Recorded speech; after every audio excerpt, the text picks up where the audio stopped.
प्रचार नहीं तो व्यापार नहीं। अगर आप भी अपने बिजनेस में 4 चांद लगाना चाहते हैं, दिन दूनी और रात चौगनी तरक्की करना चाहते हैं, तो अभी हमसे संपर्क कीजिए। हम अपने YouTube चैनलों पर आपका ऐड देंगे, वीडियो ऐड देंगे, डिस्क्रिप्शन में लिंक लगाएंगे, जिससे कि लाखों व्यूवर्स आपके ऐड को या आपकी कंपनी के प्रोडक्ट को जानेगा और ऑनलाइन भी आपकी बहुत सेल होगी। डायरेक्ट आपका कॉन्टैक्ट नंबर देंगे, डायरेक्ट आपके प्रोडक्ट को हाईलाइट करेंगे वीडियो ऐड से एंड ऑडियो से एंड डिस्क्रिप्शन में लिंक लगा के। अभी इस नंबर पे संपर्क करें 9773377225। नमस्कार भक्तजनों। भक्तों, शनिवार को प्रातःकाल नित्य कर्म से निवृत्त होकर स्नान आदि करके संकल्प करना चाहिए। शनि, राहु तथा केतु की शीशे की मूर्तियां बनवाकर उसकी पूजा करनी चाहिए। काले अक्षत, काले वस्त्र, पुष्प तथा काले चंदन का प्रयोग करना चाहिए। पूजा आदि पीपल के नीचे की जाए तो अच्छा उत्तम विधि है। 7 बार प्रदक्षिणा करनी चाहिए। इसके पश्चात वृक्ष में सूत लपेटना चाहिए और शनिदेव की प्रार्थना करनी चाहिए।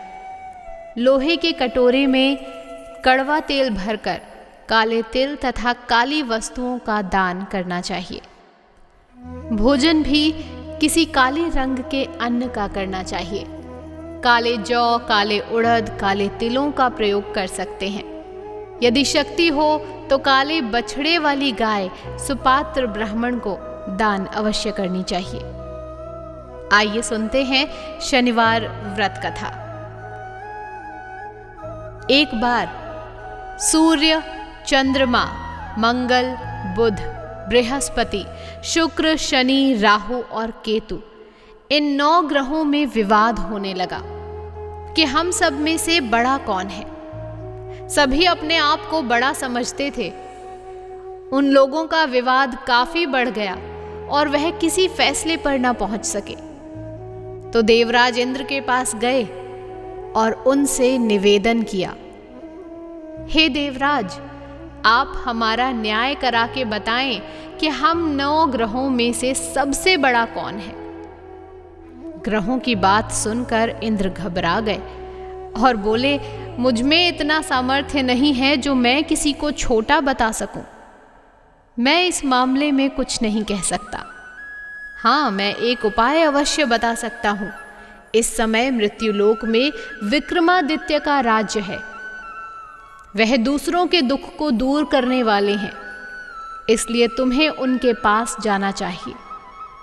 देवराज इंद्र की यह बात सुनकर सभी ग्रह महाराज विक्रमादित्य के पास गए और सारा किस्सा कह सुनाया। ग्रहों की बात सुनकर महाराज विक्रमादित्य सोचने लगे कि किसको छोटा बताऊं। काफी देर तक विचार करने के पश्चात उन्होंने एक उपाय सोचा। सोना, चांदी, कांसा, पीतल, रांगा, जस्ता, अभ्रक, लोहा आदि 9 धातुओं के 9 आसन बनवाए और उनको क्रमानुसार बिछा दिया। सोने का सबसे आगे और लोहे का सबसे पीछे। इसके बाद राजा ने ग्रहों से कहा, आप सब अपने आसनों पर बैठ जाइए। जिसका आसन सबसे आगे है उसको सबसे बड़ा और जिसका सबसे पीछे है उसको सबसे छोटा समझिए। क्योंकि लोहे का आसन सबसे पीछे था, इसलिए शनिदेव ने समझ लिया कि राजा ने मुझे सबसे छोटा बता दिया है। उन्होंने कहा, राजा, तू मेरे पराक्रम को नहीं जानता।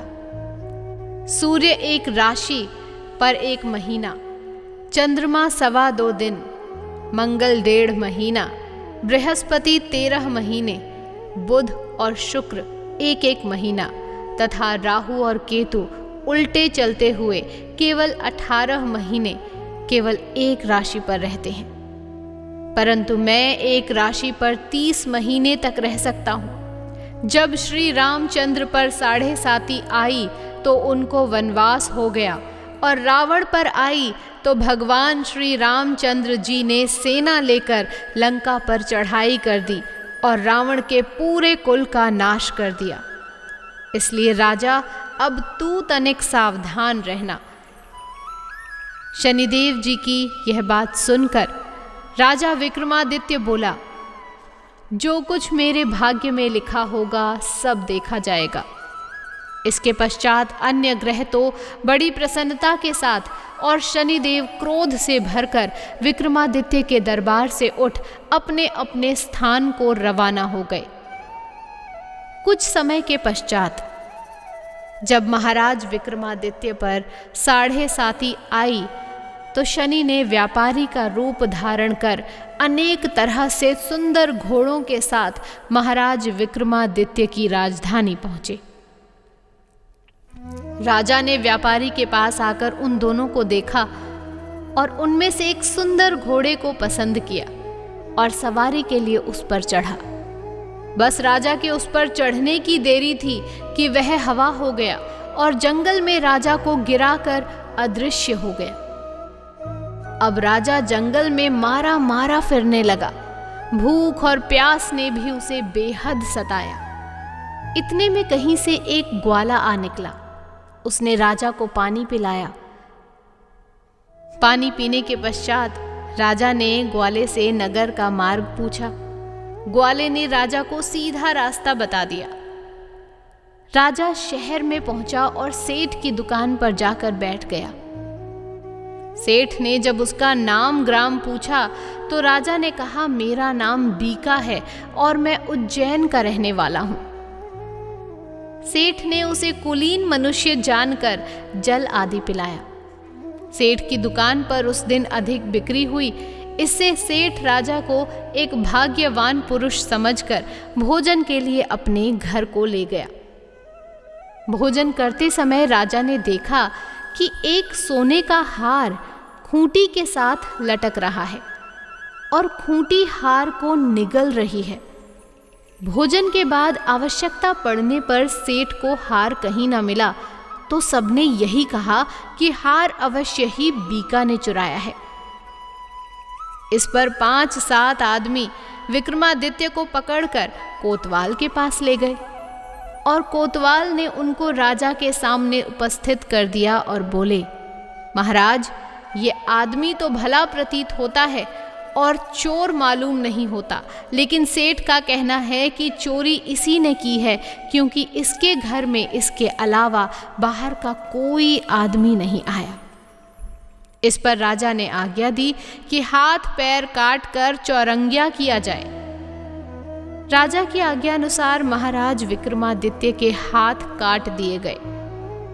इसके पश्चात राजा की यह दशा हो गई कि किसी ने पानी उसके मुख में डाल दिया तो पी लिया और यदि किसी ने रोटी का टुकड़ा मुख में डाल दिया तो खा लिया। इस प्रकार कुछ काल व्यतीत हुआ तो एक तेली उनको अपने घर ले गया और अपने कोल्हू पर बैठा दिया। महाराज विक्रमादित्य कोल्हू पर बैठे हुए दिन भर बैल हाँकते रहते। जब राजा की बुरी दशा समाप्त हो गई और जब एक रात को वर्षा के समय वह मल्हार गा रहे थे तो उनका गाना सुनकर उस नगर के राजा की लड़की उन पर मोहित हो गई और अपनी दासी को इस बात का पता लगाने के लिए भेजा कि देखो इस समय कौन मल्हार गा रहा है। दासी ने महल में आकर राजकुमारी को सब वृतांत सुना दिया। राजकुमारी ने प्रण कर दिया कि यदि विवाह करूंगी तो इस चौरंगिया के साथ ही करूंगी और अगले दिन से राजकुमारी ने अनशन व्रत कर दिया। दासी ने रानी को सब हाल सुना दिया। रानी तुरंत ही राजकुमारी के पास पहुंची और उससे उसके दुख का कारण पूछा।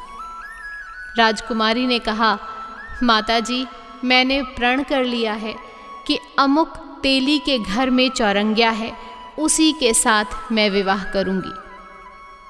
रानी ने चिंतित हो यह बात राजा को बताई। राजा ने भी समझाया।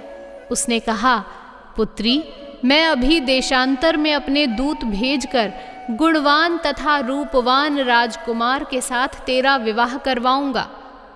जो बात तुमने सोची है यह तुम जैसी राजकुमारी को शोभा नहीं देती। इस प्रकार राजकुमारी ने कहा, पिताजी, यदि आप इस संबंध में कुछ अधिक कहेंगे तो मैं अपने प्राण त्याग दूंगी, परंतु दूसरा वर नहीं करूंगी। राजा ने उसी समय तेली को बुलाकर कहा, तेरे घर में चौरंगिया है, मैं उसके साथ लड़की का विवाह करना चाहता हूं। तेली ने कहा, महाराज, ऐसा कैसे हो सकता है?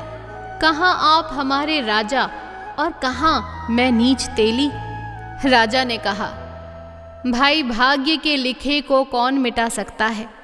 तुम अपने घर जाकर विवाह की तैयारी करो। अब तेली अपने घर जाकर विवाह की तैयारी करने लगा। फिर राजा ने राजकुमारी का विवाह चौरंगिया से कर दिया। रात्रि के समय जब महाराजा विक्रमादित्य और मन भावती महल में सोए तो आधी रात के समय शनिदेव ने राजा विक्रमादित्य को स्वप्न में दर्शन देकर कहा, राजन, कहो तुमने मुझको छोटा बताकर कितने दुख उठाए हैं? तब महाराज विक्रमादित्य ने शनिदेव से अनेक प्रकार से क्षमा याचना की। इस पर शनिदेव ने प्रसन्न होकर महाराज विक्रमादित्य को हाथ पैर दोबारा दिए। विक्रमादित्य ने शनिदेव से कहा, महाराज, मेरी एक प्रार्थना स्वीकार कर लें कि जैसा दुख आपने मुझे दिया है वैसा दुख किसी और को नहीं दीजिएगा। शनिदेव ने कहा, राजन, तुम्हारी यह प्रार्थना स्वीकार करते हैं। जो मनुष्य मेरी कथा सुनेगा और चींटियों को आटा डालेगा उसके मनोरथ पूरे होंगे। इतना कहकर शनिदेव अंतर्धान हो गए। प्रातःकाल जब राजकुमारी मनभावनी की आंख खुली और उसने महाराज विक्रमादित्य के हाथ पैर देखे तो आश्चर्यचकित रह गई। उसको चकित देखकर राजा ने अपना समस्त वृतांत कहा और यह भी बतलाया कि मैं विक्रमादित्य हूँ। नगर भर में प्रसन्नता की लहर दौड़ गई और विक्रमादित्य के चरणों में गिर पड़ा, क्षमा मांगने लगा कि आप पर मैं चोरी और झूठा दोष लगाया, अतः आप अब जो जी चाहे मुझे दंड दीजिए। राजा विक्रमादित्य ने कहा, सेठ, मुझ पर शनिदेव का कोप था, इसमें आपका कोई कसूर नहीं है। सेठ ने कहा, परंतु मुझको तभी शांति होगी तब आप मेरे घर चलकर प्रीतिपूर्वक भोजन करेंगे। सेठ महाराजा विक्रम को अपने घर ले गया और बहुत ही बढ़िया पका स्वादिष्ट भोजन सामने रखा। जब विक्रमादित्य भोजन कर रहे थे तो उन्होंने एक आश्चर्य की बात सबको दिखाई। जो खूंटी पहले हार निगल गई थी अब उगल रही थी। महाराज विक्रमादित्य ने कहा, जब मुझ पर शनि की दशा थी तब खूंटी ने हार निगल लिया था, अब शनिदेव की दशा समाप्त हो गई तो खूंटी ने हार उगल दिया है। जब भोजन समाप्त हो गया तो सेठ ने हाथ जोड़कर कहा, मेरे यहाँ एक कन्या है, उसका पाणी ग्रहण आप करें। इसके बाद सेठ ने अपनी कन्या का विवाह विक्रमादित्य के साथ कर दिया। महाराजा विक्रमादित्य राजकुमारी मनभावनी, सेठ की कन्या श्री कंवरी सहित अपनी राजधानी को रवाना हो गया। नगरवासियों ने उनका स्वागत किया। राजा विक्रमादित्य ने नगर में यह घोषणा करवाई कि शनिदेव सब ग्रहों में सर्वोपरि हैं।